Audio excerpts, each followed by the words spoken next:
In today's video, I'm going to teach you how to replace values in Power BI. This is a quick and reliable way to clean your data, fix typos, or standardize categories so your visuals and measures stay consistent.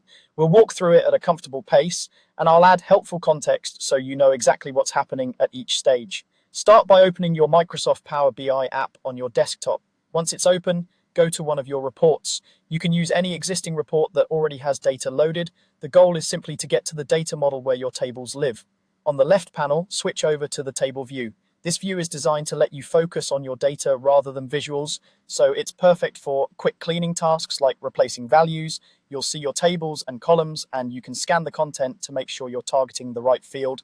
Next, right-click on your table and select Edit Query. This opens the Power Query Editor, which is the dedicated workspace for transforming data before it lands in your model. Think of it as your staging area. Every change you make here is recorded as a step, so it's repeatable and easy to undo if needed. Inside the editor, navigate to the column and find the specific value you want to replace. It helps to glance through a few rows so you understand how often it appears and whether there are variations you might not want to touch. When you've located the value, right-click directly on it and choose Replace Value. This brings up a small dialog where you can confirm the value to find and then type in the new value you want. Enter the replacement carefully and make sure it's spelled and formatted the way you want it to appear across that column. When you're ready, click OK.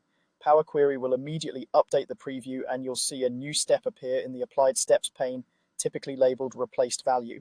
That step is part of your transformation history, which means the change will be consistently applied whenever the data is refreshed, and you can always review or remove it later if necessary. Take a moment to scan the column and confirm that the replacements look correct. If you're working with text, remember that replacements affect all occurrences in the selected column that match your input.